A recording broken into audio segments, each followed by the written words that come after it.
A'udzu billahi minasy syaithanir rajim. Bismillahirrahmanirrahim. Assalamualaikum warahmatullahi wabarakatuh.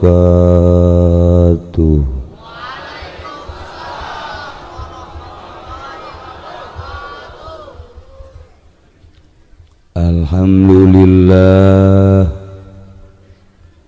wassalatu wassalamu ala rasulillah Muhammad ibn Abdillah wa ala alihi wa sahbihi wa mawala, amma ba'du. Faqala Allah ta'ala fil Qur'anil Karim wa huwa asdaqul qailin. A'udzu billahi minasy syaithanir rajim. Wa dzakir fa inna dzikra tanfa'ul mu'minin. Al-ayat. Qala an-nabiy sallallahu alaihi wasallam, innama bu'itsu li utammima makarimal akhlaq. Al-hadis. Langkung tipayun urang sami-sami nyanggakeun puja sinereng puji ka Gusti Allah anu Maha Suci. Parantos masihan tina rupa-rupa nikmat ka urang sadayana, terutama nikmat anu kacida pisan ageungna nyaeta nikmat iman sinareng Islam. Shalawat sinareng salam mugia dilimpahkeun ka junjunan alam Kangjeng Nabi urang, Kangjeng Nabi Muhammad sallallahu alaihi wasallam, katut ka para kaluargina oge ka para sahabat-sahabatna, rauh para tabi'in asbat tabi'in, al-mukarramun para alimil ulama, para asatidz, para qori, para tokoh masyarakat, wabil khusus kakersana Kiai Haji anu ti Bogor, oge ka qori nu nembe parantos ngadengungkeun ayat-ayat suci Al-Quran. Mudah-mudahan kiai-kiai dipasihan kekuatan ku Gusti Allah. Aparatur pemerintahanana, sipilna, militerna nu dina kasempetan ieu hadir, anu sami kusim kuring dimulyakeun, tur urang doakeun mudah-mudahan para aparatur pemerintah, para organisasi-organisasi dipasihan kalurusan ku Gusti Allah. Wabil khusus pisan tamu urang di seberang, Profesor Dr. Kiai Haji Supendi, alhamdulillah hadir di tengah-tengah urang, walaupun dedeleuan jeung dedengean geus rada kurang. Alhamdulillah malam ieu masih diuk simpul di tengah-tengah urang nu sangat kusim kuring dimuliakeun pisan deui anu ngundang kasim kuring Haji Sobaruddin sababara kali datang ngahajat teu dipanggihan pertama datang kula hees padahal henteu sekali-sekali jawara ge dicingcet-cingcet ku urang digocek-gocek kedua kali kula aya ngan sibuk katilu kali ampunnya nage make bantuan sarua iraja na bisa kapanggihna ndek naon ternyata cak jana kiai hayang dihadiran maulid atuh aya hadir doang mah insyaallah ngadoa ya jeung doa mah ngomong saeutik pan sih mah kitu amat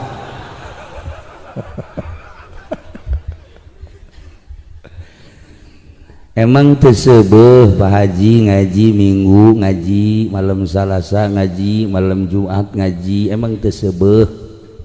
ceknya alhamdulillah ya bab ngaji mah eueuh seubeuh-seubeuna beuh sorga jasa tamah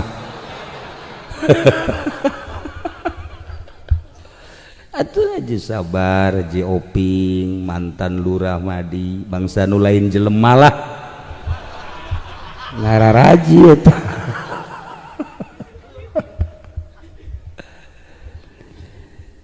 ta cek sim kuring jaura gelama atuh meureun Minggu ngararaji di lain di Cilongok ge atuh pan ngararaji teh ceudeuy mah hayang dihadiran we ya insyaallah mentak insyaallah nama sugan we kabeleteran sebab lamun urang hayang nyandung kudu ngahiji jeung nyandung geus sugan be tepa amin amin bae atuh teh nyahueun urang geus nyandung rahasia teh mah kos kitu kalayan inayah ti Gusti Allah alhamdulillah dina wengi ieu khusus dasim kuring umumna urang sadayana hadir di ieu masjid berkat cinta ka Kangjeng Nabi hese dipiceuna nembongkeun rasa cinta ka Kangjeng Nabi wani diuk di jalan nembongkeun rasa cinta ka Kangjeng Nabi wani ngaluarkeun ala kadar biaya nembongkeun rasa cinta ka Kangjeng Nabi naon bae ge loba nu dikorbankeun geus puguh ngarayakeun maulidan puguh maca sholawat jeung nu lain-lain ieu adalah nembongkeun rasa cinta ka Kangjeng Nabi Muhammad sallallahu alaihi wasallam atuh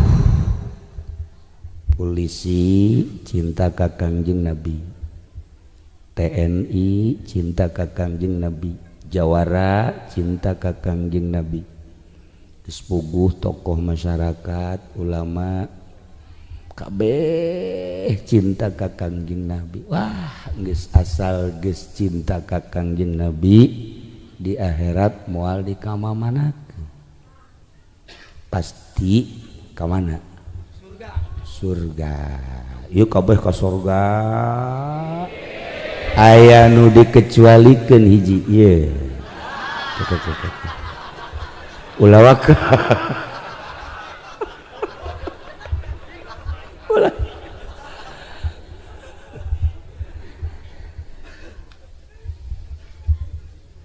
sahabat daros ka Kangjeng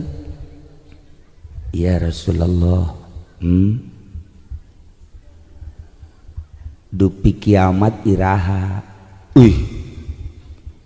cek Kangjeng nanyakeun kiamat teh kitu geus boga modal amal naon henteu cek sahabat ai modal amal mah atuh henteu kula mah lain loba salat lain loba puasa lain loba sedekah lain aju nanyakeun kiamat kunaon emang eta be kula bab cinta jasa ka Allah jeung ka Tuhan sakit oh cak anjeun atuh geus bae anta ma'aman ahbabta anjeun bakal dibarengkeun jeung nu dipake ka cinta ku anjeun masyaallah cak sahabat alhamdulillahirabbil alamin kula cinta ka Allah kula cinta ka Kangjeng Rasulullah berarti bareng ke di sorga ya Allah atuh ieu pat urang ieu cinta kabeh di akhirat pasti dibarengkeun jeung saha di akhirat pasti dibarengkeun jeung saha di akhirat dibarengkeun jeung Kangjeng kahayang mah ayeuna leuh potongan-potongan ke si can pugu sih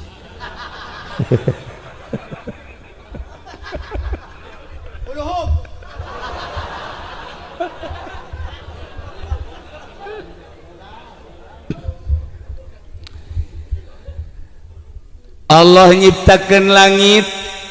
jeung eusina malaikat Allah nyiptakeun bumi jeung eusi-eusina nu nampak adalah manusia langit bumi katut eusina kabeh ciptaan Allah tapi Allah nyiptakeun makhluk nu istimewa-istimewana hiji junjunan alam Kangjeng Nabi urang Kangjeng Nabi Muhammad sallallahu alaihi wasallam ieu paling istimewa ieu mah nu mantak disebut paling istimewa lantaran Kangjeng Nabi mah khairul anam Kangjeng Nabi mah sayyidul anam Kangjeng Nabi mah sayyidul khalaik lamun anu mondok makan ngomong kitu geus ngalarti nu mondok mata orang ngomong kos gitu tak paham coba sih ya mondok ya tuh jauh ya nama ada mantak pang tolol-tolol namanya mah tuh jauh artina duh masya Allah ayo jelema nu model gitunya Kangjeng istimewa lamun urang nyaritakeun kaistimewaan Kangjeng teu aneh sebab memang Kangjeng Nabi mah diciptakeun ku nu maha mulya Kangjeng Nabi na mulya diciptakeun ku nu maha mulya diturunkeun di tanah anu paling mulya sadunya Mekah ngaranna diutus ku nu maha mulya ngemban risalah nu sangat mulya jadi Rasul Allah nu sangat mulya dibere mujizat Al-Quran deui kitab nu pangmulyana iwal ti Al-Quranul Karim nu sangat mulya hijrah ka Madinah Madinah tanah anu mulya dongengna Muhammad dilahirkeun di gelam kiai sok sambarangan cenah sok sambarangan bae emang di gelam Muhammad loba ngan bedana Muhammad itu Kangjeng Nabi jeung Muhammad ieu lain loba bedana Kangjeng Nabi Muhammad mah Kangjeng Nabi Muhammad cek Anas bin Malik Masya Allah Karim henteu pernah kula ngambe sesengitan sesengitan naon bae sasengit Kangjeng Nabi coba Muhammad ieu atuh kula di mobil ge kieu bae ya si budak geus mandi tak encan sih sebenarnya teu pernah kaula nyekel sutra baik sutra Uzbekistan sutra Turki sutra berbagai negara nu sakitu lembutna asana can menggih kalembutanana seperti panangan Kangjeng Nabi coba sih ya cekel leungeunna cekel Masya Allah paru dan gelam eleh punyana ya Allah Karim deui lamun nyarita Kangjeng Nabi Masya Allah cak Anas bin Malik urang berhadapan dengan Kangjeng Nabi. Kangjeng Nabi calik manusia cadiuk kabeh pangluhurna bae Kangjeng Nabi pundakna lain cara kula ieu sebenarnya mah kursi teu ngeunaheun asa endek endogan ye kula di dieu ieu si oping kunaon lalakonna oh, masalah si ping ke balik acara bawa ke pondok ieu jadi geus kitu mah emang kahayangna jeung tuh lamun tati nangtung jelema nu pangjangkungna saha rendengkeun jeung Kangjeng Nabi tetep Kangjeng Nabi pangluhurna ya Allah ya Rabb nu paling istimewa Kangjeng Nabi mah mun aya reungit jeung laleur moal daekeun enclak moal nempel di Kangjeng Nabi didaekeun laleur reungit nempel ka kulit Kangjeng Nabi isinen coba sih atas ieu mah digembrong nya usah gembrong bah ieu ge sasareulid sabenerna mah atuh laleur geus teu asa-asa deui bahkan lain laleur piteuk nyaok sia ka piteuk atuh lain nyaho-nyaho deui geus urang lembur pitek nu paranti di kebo nempel kan lain hiji deui Masya Allah berarti manusia pangmulyana Kangjeng panghinana ya Allah urang lamun nyaritakeun Kangjeng Nabi ya Karim Masya Allah asana sebeuh iman ka Allah sebeuh iman ka Kangjeng Nabi sebab keberadaan model kos kitu insan nyaritakeun tentang ruhani nah kakarak ge awakna zohirna badana jasadna geus sakitu pohara bahwa kamu menyaritakeun ruhani na tuh ya Allah ya Rabb Kangjeng Nabi ruhani na ilmu Kangjeng Nabi akal Kangjeng Nabi hese jaritakeunana geus mun carita nyaritakeun Kangjeng Nabi teu aneh tapi orang nyaritakeun makhluk nu paling ajaib selain Kangjeng Nabi korenganan manusia Allah nyiptakeun makhluk teh langit Allah nyiptakeun makhluk teh bumi Allah nyiptakeun makhluk teh malaikat Allah nyiptakeun makhluk teh gajah Allah nyiptakeun makhluk teh buaya maung singa monyet rasa nyarita monyet be bangun kadari bae kabeh heran yang mah bangun ke suara uhun teh gitu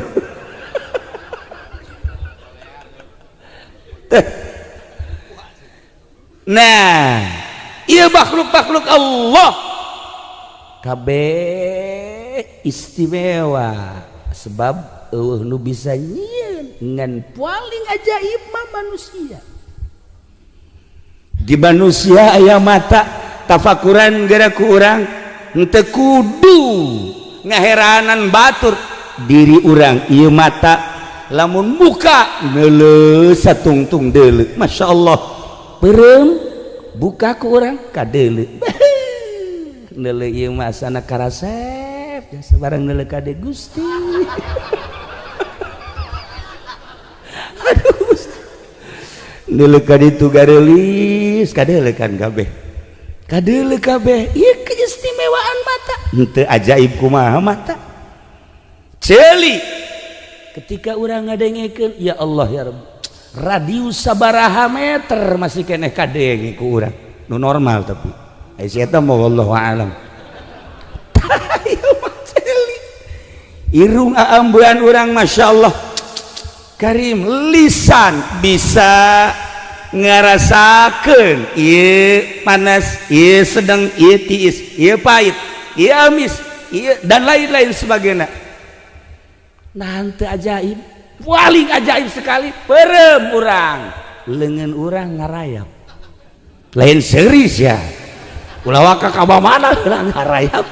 cekel ku urang oh cawambon cekel deui ku oh ieu mah cucur cekel deui ku urang oh jeruk cekel deui ka belah dieu ieu mah apel cekel deui ka dieu ieu si naon nya urangna peureum isi naon cek nyana kok nggak gayot kieu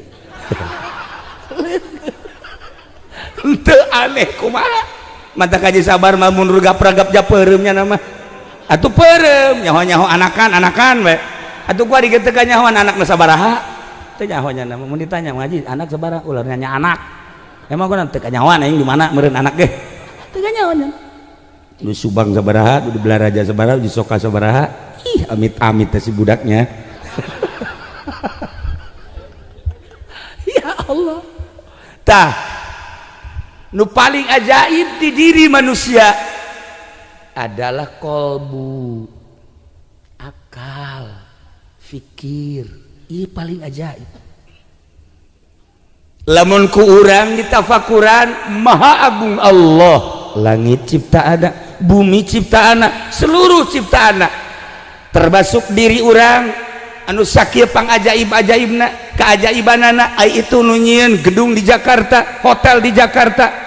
sakitu menjulang tinggina nang manusia Masya Allah karim urang tingali ke Turki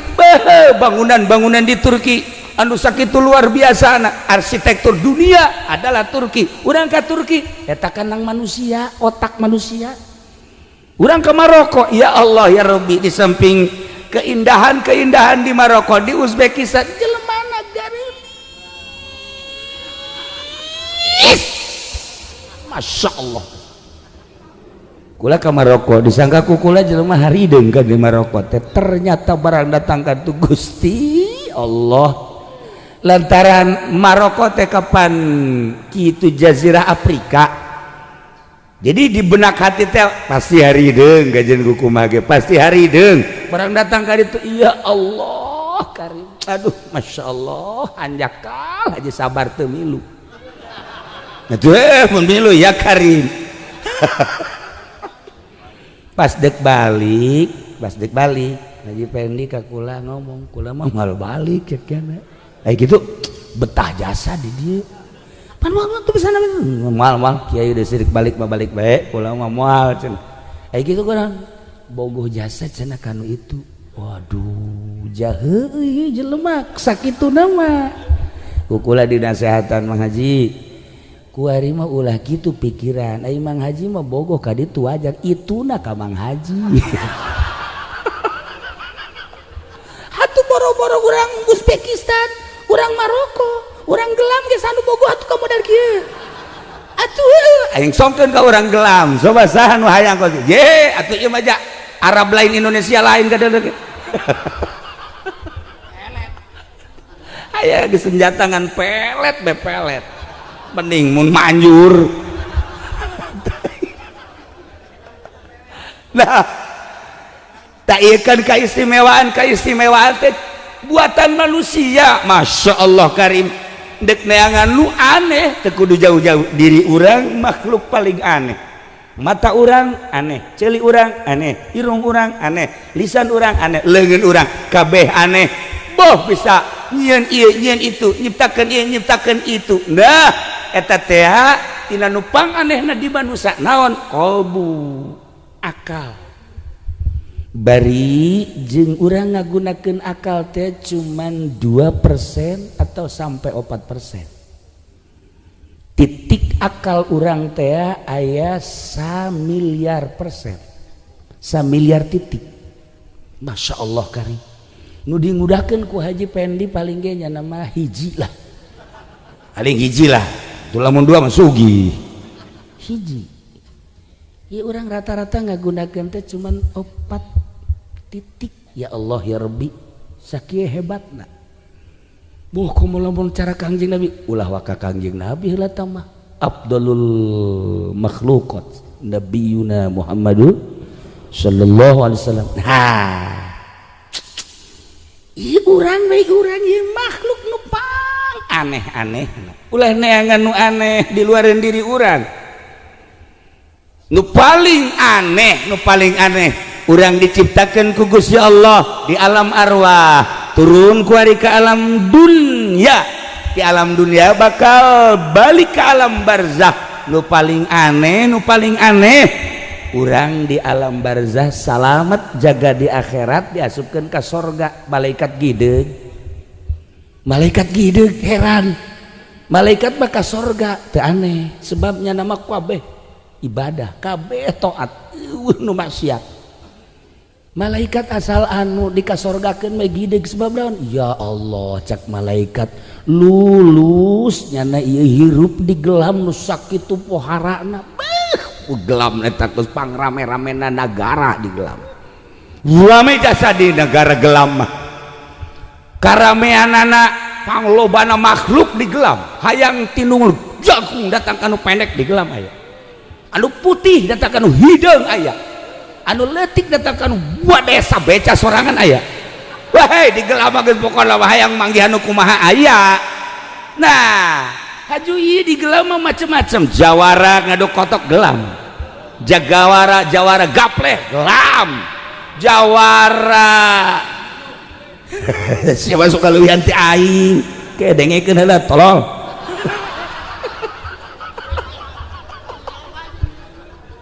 jawara naon gelam kabeh atunya Masya Allah nah ieu mah keur carita mabok di gelam loba nu zinah di gelam ambalaya anu maling gelam malulu ja tanyakeun ke kakak polsek asal kasus maling gelam anak Bu Haji sabar deh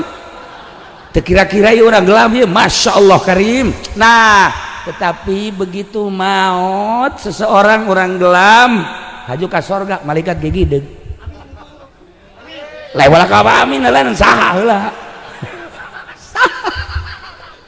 kok bisa salamet cenah barang di dalam Masya Allah haji sabar diiringnya nah ka sorga tuh piraku cenah heran aing mah teu percaya ayeuna Haji Pendi Haji sabar ka sorga blon tuh coba atuh tah sentimen berarti kan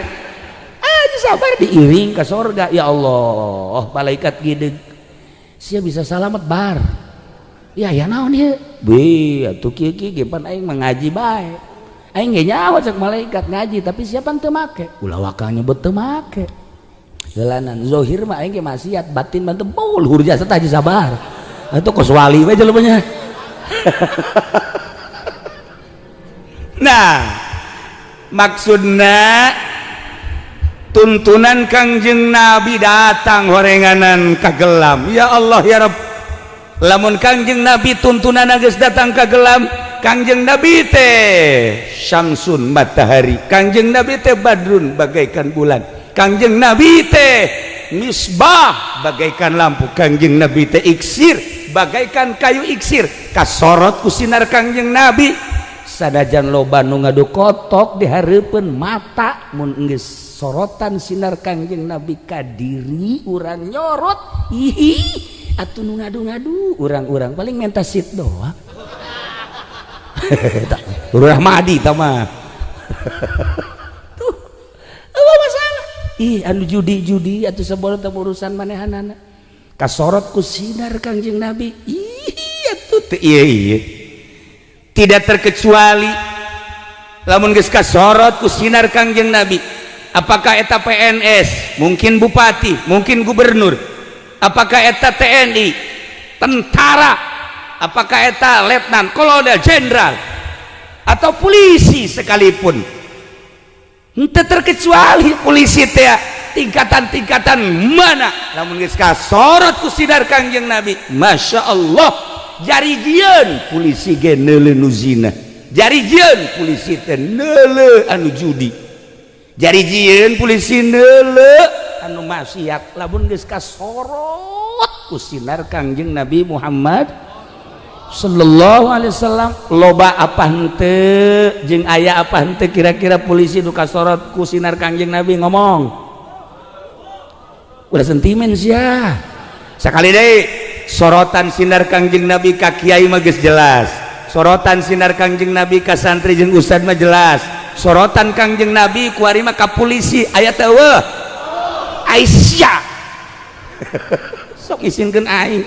babaturan aing kan polisi mah lulu eta aduh nasib polisi asa ku jore-joretingnya eta mah carita sebab meureun kadeuleu ku mata masyarakat di tempat judi aya polisi di tempat maling aya polisi di tempat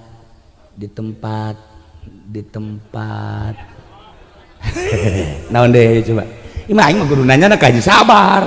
Haji coba Ji ka dia jelaskeun coba Ji di mana bae eta polisi jeung tapi jeung sia kan lah ieu sinar Kangjeng Nabi Masya Allah tapi lain kitu nu sabenerna mah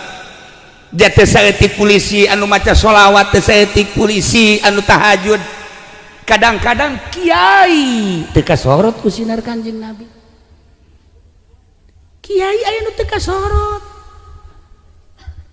aya kiai di Kaluhan aya ge kan nu di Kaluhan mah kebo di Kaluhan sanggeus da di Kaluhan nya ngobrol jeung baris kebo deui nasib aing mah di Kaluhan sakebo aju atuh di Kaluhan ge masalah aing makan di kandangan atuh ngeunang di kandangan mah geus teu kudu hese beleke hese capek kapan merendanan segala rupana disadiakeun parab segala rupa heueuh ai kitu nama ngan kitu ge aing teu bisa liar ka mamana aing mah ditungtun bae ai gawena naon gawena itu betu huma titah di waluku tu sawah waluku beuh nu terjal geus di waluku di Garu geus di Garu terus aing pindah-pindah deui kitulah pagawean aing sanggeusna jadi dipelakan geus beres dipelakan eta dipelakan aing ngeuleuh doang ku aing deuk di dahar teu meunang ulah mapal sia cenah malah mah aing ditepak ku nu bogana awas ya mapal awas kajeun lah kitu mah barang geus jadi jagong di huma geus jadi pare di sawah Masya Allah eta parena kunyana dicokot aing masukan dibere huutna henteu cenah beuh eta kitu aing mah jagongan neuleuh doang nang aing ngagawean tapi aing mah teu bisa ngadahar jagong ta eta kebo sanajan nyana dibere kandang anu indah seindah emas tapi tetep bae hirup aing ngan sakadar ditungtun we titah kitu tah eta kiai anu di Kaluhan percis ku kebo nah kuari deuk nanya di gelam aya eueuh kiai kebo coba tujuhkeun saha ai ieu mah geus puguh ieu mah lain kebo raja kebo ieu mah atuh rajana nya nah iyalah lamun urang carita kamari toe di mingguan kuari carita kebo ieu Karim horenganan nasib kebo teh di Kaluhan ditungtun teu meunang mapal ka mana-mana ketika digawe beuh pokona mah ditita gawe nu terjal nu teas kudu bae meleng saeutik cepret emang ge ai parabna alhamdulillah hararejo beres bae tani pohoan nu bogana poho marabang jukut nu garing dibikeun kanyana sararia cekna barang geus pilpres mah garing cekna ya iyalah para jamaah eta teh naon eta teu kasorot ku sinar Kanjeng Nabi lamun polisi aya di tengah-tengah nya mah ih ka dieu ngamankeun ka ditu ngamankeun ulah kaget neuleuh polisi jeung TNI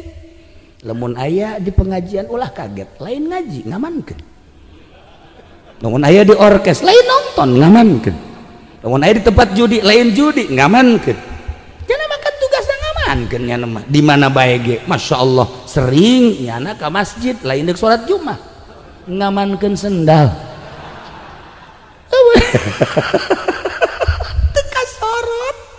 teu kasorot anu kos kitu teu kasorot eta mah lamun aya jarang tapi polisi nu kitu jarang geueuna nah ieu lalakon hirup tidak terkecuali kiai tidak terkecuali ustad apa pedagang kabeh lamun geus kasorot ku sinar Kangjeng Nabi enem mah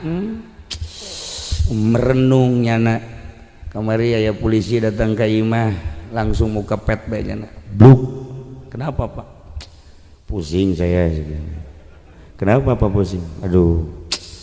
kenapa ya nasib saya jadi polisi gitu tolong atuh kunaon ka aing Iyalah para jamaah kaum muslimin wal muslimat rahimakumullah, makhluk nu paling ajaib urang nu mantak lamun haju ngagunakeun keajaiban manusia cukup ku mata begitu ningali mata langsung kana kolbu difikir tafakuran neulekeun bae urang teu kudu jauh-jauh ulah ka langit jeung malaikatna ulah ka bumi jeung eusi bumina urang neuleuh manusia bae heulana neuleuh awewe ya Allah ya Rabb ciptaan Allah ya Allah masya Allah maha kawasa Allah nyiptakeun makhluk nu ngaran awewe aing lalaki haju itu budak diciptakeun kadeleuna ku bagus ya Allah ya Rabbi ieu awakna iya karib biola mah eleh aduh haju ieu irung mancung kitu Gusti tafakuran ku urang lempangna ya Allah ya Rabbi aya istilah eplok cendol teh gitu ya tafakuran ku urang awewe nanya kan keur naon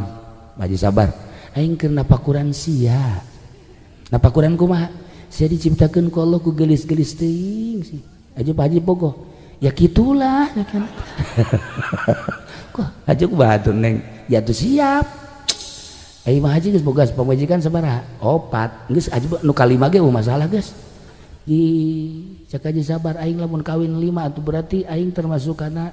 kebodongkol berarti teh tapakuran makhluk Allah anu ujung-ujungna lain kabawa ku syahwat tetapi urang ka Gusti Allah sok tapakuran gunung tapakuran laut tapakuran nah urang hirup kuari cicing di apakah beneran ente cek ahli tasawuf mah lamun Allah nyiptakeun Presiden Jokowi apakah kebenaran ente geus aya ti Lauhil Mahfuzna lamun Allah nyiptakeun Prabowo nu bakal jadi lawana apakah kebenaran ente apakah aya kiai-kiai anu ngadukung ka Jokowi kebenaran geus aya di Lauhil Mahfuzna apakah kiai nu ngadukung ka Prabowo ieu geus secara kebenaran lain geus aya ti Lauhil Mahfuzna Haji sabar boga pamajikanana 3 4 apakah eta kebenaran lain lamun Haji pendi hiji ge nyarekanan bae kanyana nah iya apakah kebenaran lain geus aya ti dituna nasib Mang Haji nasib geus ulah mikirana naon geus nasib nu mantaknya nama diajak bae ge kukula ka mamana bae ge ieu aman lantaran pamajikanna tilok aya nanyakeun sugan nelepon tilok mana diajak ke Bandung 3-4 poe sugan pamajikan ente ke Garut kukula diajak ke Tasik ke Banjar kadang ke Jogja ka ditu ke mana bae can nyorang main ngadenge maji eta telepon di pamajikan can nyorang mantap satu ketika kula nanya ke pamajikan Teh Haji itu sih kalau diajak kemana-mana kenapa sih kok nggak pernah nanya-nanya ngapain nanya-nanya emang kenapa lah nggak ada manfaatnya atuh geus kajawan jerona atuh urut Mang Haji ya Allah ya Rabbi tetapi kan sinar Kangjeng Nabi na nyorot makanya Masya Allah sakitu pamajikan galak tapi tetep damai baik damai banyak ih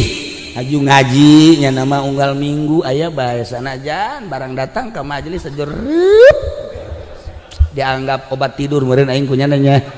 masalah guys iya nyana kasorot kan ku sinar Kangjeng Nabi Masya Allah nah harapan urang malam ieu ngayakeun maulidan teh supaya sorotan sinar Kangjeng Nabi nu geus aya di diri urang geus nyorot ka urang da Kangjeng Nabi mah anu nyaangan jagat raya teh kira-kira lamun geus kasorot ku sinar Kangjeng Nabi Masya Allah paus bisa asup Islam lamun geus kasorot ku sinar Kangjeng Nabi Lady Di bisa maca 2 kalimat syahadat lamun geus kasorot ku sinar Kangjeng Nabi Cat Stevens gitaris Inggris masuk Islam lamun geus kasorot ku sinar Kangjeng Nabi Panglima Inggris masuk Islam Panglima Amerika asup Islam Masya Allah karim iyalah sinar Kangjeng Nabi kunaon lamun jelema bola de asup Islam aya di Bitung anak Ki Haji asup Kristen dicabut berarti sinar Kanjeng Nabi mantak sing hade mempertahankan sinar sing hade kiai mah kiai saeutik mah asal geus daek ngadahar duit pamarentah dicabut sinar ka kiaiana cabut salat geus teu khusyuk kiai mah cak aja pengen dibuahin macam nanti nggak ada duit pamarentah gitu khusyuk atuh atek mah nyana mah jangan khusyuk tai kiai asal geus daek ngadahar duit pamarentah geus selesai cenah ieu mah abuya tinggal abuya selesai cenah ieu mah mama tinggal mama selesai tah iya lamun teu dijaga ku urang wah geus emang cenah kitu lok dibere oh sok dibere nah jadi diterima aju di dahar teu anu ngadahar sa kiri kanan teh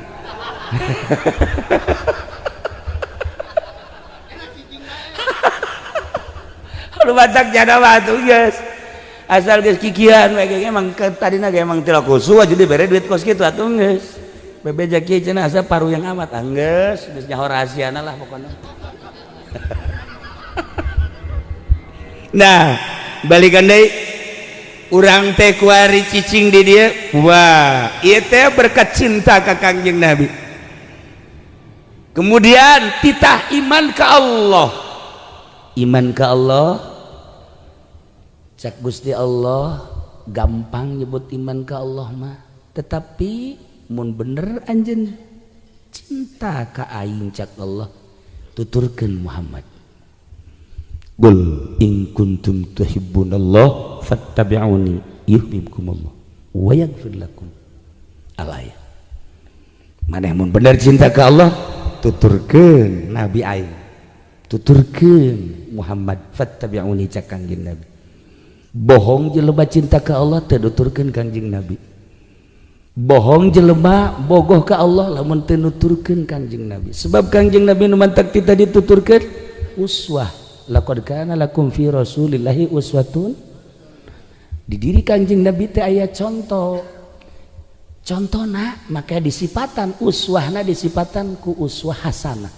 contoh nu bagus urang deuk nyieun baju kudu make pola nu bagus urang deuk nyieun calana make contoh pola nu bagus bakal bagus baju jeung calanana tah Kangjeng Nabi teh uswahna uswah hasanah baik di urusan politik maupun di urusan ekonomi ataupun di urusan budaya tuturkan Kangjeng Nabi sebab Kangjeng Nabi mah uswah hasanah urang lamun nyaritakeun perpolitikan anu dicaritakeun ku Kangjeng Nabi kuari urang baca perpolitikan di Indonesia akur henteu jeung politik anu diemban ku Kangjeng Nabi ekonomi anu ku Kangjeng Nabi diturunkeun disyariatkeun ku Kangjeng Nabi terapkeun coba atau baca bae heula di Indonesia ekonomi nu aya di Indonesia akur apa henteu jeung ekonomi anu disyariatkeun ku Kangjeng Nabi budaya Kangjeng Nabi urang baca di Indonesia akur apa henteu budaya Indonesia jeung budaya anu disyariatkeun ku Kangjeng Nabi tinggal kitu bae bulak-balik tidak terkecuali apa eta kiai apa eta ustad santri pedagang manajer atau pemerintah polisi atau ABRI TNI bolak-balik gerak jang diri orang sebab KBG mun ditanya polisi kajen nyana kikituan ge hayang ka sorga TNI kajen kikituan ge hayang ka sorga geus puguh urang mah tuh hayang jasa ka sorga tinggal Kangjeng Nabi teh pan uswatun hasanah dah urang dek dagang kudu boga contoh nu bagus aya uswah hasanah aya uswah sayyi'ah uswah hasanah contoh nu bagus uswah sayyi'ah contoh nu jore ente lamun hayang nyonto dagang nu bagus heulanan tanyakeun ka Haji Sabar kumaha dagangna supaya untung caranya bakal untung ente hayang dagang nanya ke Haji Pendi naga cara-cara dagang nanya ke Haji Pendi nah iya kan nyana mah uswah sayyi'ah sebabnya nama kan dagang teh ti mimiti lahir geus dagang karung di jero beuteung geus nyaho ka karung kuari dipraktekeun nyana dagang kan kudu nama tuh mobil tuh tanah tuh imah iya mah lain kapan hasil dagang teh mobil dijual kabeh, hasil dagang tanah dijual kabeh, hasil dagang imah dijual. Berarti kan uswah sayyi'ah, ente nyonto dagang kanyana selesai ji atuh di kumaha boga mobil ku ari nu beureum teh nu beureum BPKB-an atuh nya mah geus asana ka sorga mah ka sorga ngan melalui neraka heula. Sebab naon? Tangkep ku polisi. Polisi. Nyogok kan berarti. Ya polisi pasar Kemis mah wauh kabeh kanyana. Atuh geus eta cukup nyogok bae jang ka neraka cukup mah haji teh. Mudah-mudahan orang doakeun Haji Pendi sing ka neraka amin. Satu ulah. Hebat kabeh ngadoakeun Bang Haji. Nah, ya uswah hasanah, ulah uswah sayyi'ah. Geus lamun Kangjeng Nabi uswah hasanah, contoh nu bagus perpolitikanana, perekonomianana, perbudayaanana. Atuh ditinggali di Indonesia bentuk nagarana akur henteu jeung nagara anu disyariatkeun ku Kangjeng Nabi. Acenah henteu nyanggakeun sadaya-daya ieu mah urang menyaritakeun Kangjeng Nabi uswah hasanah. Anu boga kitab-kitab anu pangmulia-mulyana Al-Qur'anul Karim, hadisna Masya Allah Bukhari, Muslim, Sunan Abu Daud, Ibnu Majah dan lain sebagainya. Nah ketika urang hirup di Indonesia anu berlainan jeung Kangjeng Nabi, ya Allah ya Rabb urang pa bisa-bisa aja hayang salamet mentak di luar negara mah, di luar negarawan, di luar PNS babari ka sorga. Tapi lamun negarawan, lamun PNS rada hese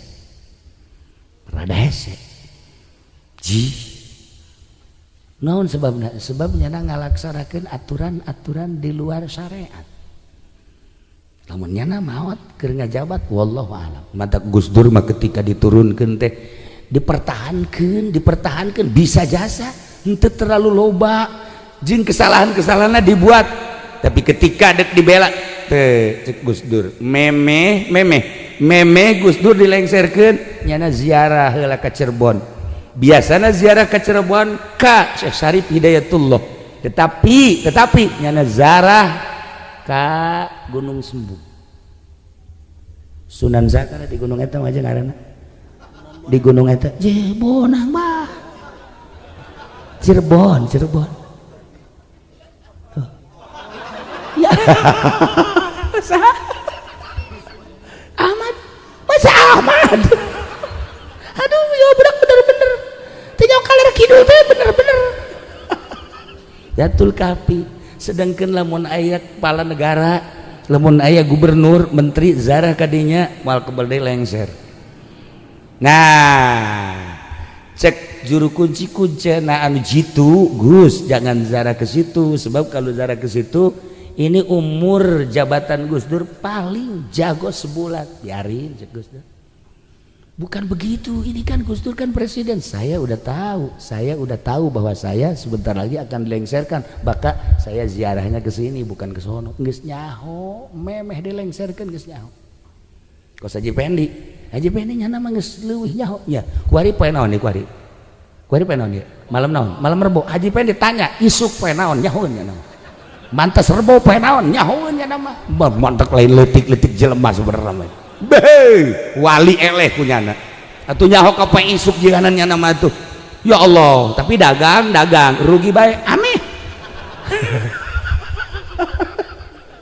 Dayalah para jamaah kaum muslimin wal muslimat rahimakumullah. Tuh, dek jaritakeun uswatul hasanah, perpolitikanana, perekonomianana, perbudayaanana, cukup bacaan kitab akurkeun jeung keberadaan negara, keberadaan di negara urang nu mantak loba kiai anu cara ricing bae lah, jak kitu-kitu keneh. Loba kiai lah. Nah, kamari kula ditanya, aya jelema make balok di dieu. Haji Pendi gosok mah mau balok. Tapi kan beda balok itu jeung balok ieu mah. Hayang nyaho balok Haji Pendi coba di dieu. Tah seputar politika dana. mual eleh sebenarnya Kiai mantak lamun Kiai nu jor-joran nu kurang membaca situasi kula masuk ngalengis kunaon ya Allah ya Rabb nasib sabadana bakal kumaha sedengkeun ngaji hese ngamalkeun ilmu teh hese nang hese capek di pondok pesantren urang inget di zaman baheula zaman Golkar anu henteu terlalu zalim dibandingkeun jeung nu ayeuna tetapi kiai nu ka Golkar halal lancur ulah ngomong kitu teh ku deudeuh jeung nyaah ka para kiai nang hese ngaji teh tetapi karasana selesai pemilu santri bubar pengajian bubar lantaran mendukung seseorang ilmu kiai lain jang seseorang sarua perpolitikan teh lain jang seseorang sarua perekonomian lain jang seseorang lamun kula ngebongkar perekonomian Indonesia ieu teh perekonomian tinggal ngejebredkeun doang naon maksudnya perekonomian di Indonesia teh aya hubungan urang teh dagang urang teh ngajalankeun duit rakyat tetapi ieu teh jang rakyat apa jang seseorang tah lamun dibukakeun muringkak bulu nah perpolitikan perekonomian dan lain sebagainya nu mantak geus we urang ngadoakeun mudah-mudahan sahabat nu menang presiden ieu negara urang aman nyana ngalaksanakeunna bisa jujur jeung adil urang rakyat sesuai jeung konsep kepala negara memberikan ketenangan dan kebahagiaan untuk rakyat eta konsepna raja-raja baheula sampai presiden urang caritakeun rancangan undang-undang sedemikian rupa bakal dilaksanakan ku presiden ujung-ujung nama untuk ketenangan dan kebahagiaan masyarakat anu berekonomi supaya tenang dan bahagia nu tani supaya tenang dan bahagia nu di pasar supaya tenang dan bahagia nu ngaji supaya tenang dan bahagia tinggal dirasakeun bae ku urang presiden urang kitu apa henteu ketika kitu atuh lanjutkeun ketika henteu gantilah hese-hese tinggal sakitu bae urang ulah hese-hese nah tinggal ngembutna doang ya bangun eta mah lurus berarti nah rasakeun ku urang tuh urang kula lamun nyaritakeun perpolitikan jeung hukum bakal garideug kabeh urang kula mun nyaritakeun perekonomian Indonesia di bulan Ramadan kamari meeting internasional kiai atuh siapa terpercaya kan kai dah ya nyana bingungan aya surat hadir kula di satu forum nyana nyahoan tah suratna aya tanda tangan aya sementara di dituna teh 3 poe di satu tempat aju ieu kiai iraha ka dituna jaknya atuh sia ulah loba omong diputerkeun heuleung sia loba omong teu bingungan nyana ieu tatar hadir raya selama 3 poe di ditu jadi kiai aya bae teu ka mana duh nu mantap lamun kula nyandung malah anu nyaho sia masuk ngaju macem-macem geus ngajina sakieu heulanan kayak urang kayak dongeng-dongeng nu lainna ieu teh nya uswatul hasanah jeung uswatun sayyi'ah aya contoh-contoh jeung aya dongeng-dongeng ketika Kangjeng Nabi uswatun hasanah didongengkeun ketika aya makhluk-makhluk Allah nu boga uswatun sayyi'ah loba dongeng-dongengna insyaallah iraha deui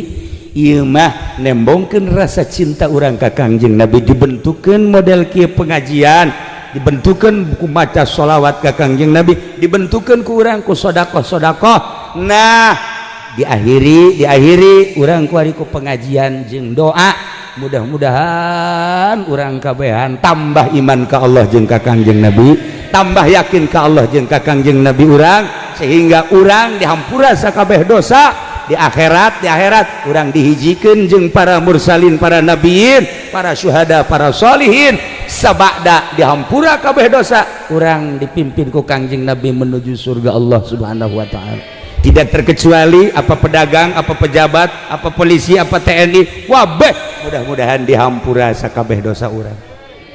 maut husnul Allahumma sholli wa sallim ala sayyidina Muhammadin fil awwalin wal akhirin wa barik wa sallim wa radhiyallahu ta'ala an sadatina ashabi sayyidina Rasulillah ajma'in ya Allah ya rabbal alamin. Allahumma arham ummat sayyidina Muhammad, Allahumma ajbur ummat sayyidina Muhammad, Allahumma aslih ummat sayyidina Muhammad, Allahumma farrijan ummat sayyidina Muhammadin sallallahu alaihi wasallam. Allahumma anfa'na bima 'allamtana wa 'allimna ma yanfa'una wa zidna ilman wa yaqinan wa zidna ilman wa yaqinan wa zidna ilman wa yaqinan walhamdulillahi ala kulli hal wa na'udzu billahi min kulli hali ahli an-nar. Rabbana taqabbal minna innaka antas samiul alim wa tub alaina innaka antat tawwabur rahim wa salli wa sallim ala jami'il anbiya'i wal mursalin walhamdulillahi rabbil alamin wallahu al-muwaffiq ila aqwamit thariq. Wassalamu alaikum warahmatullahi wabarakatuh.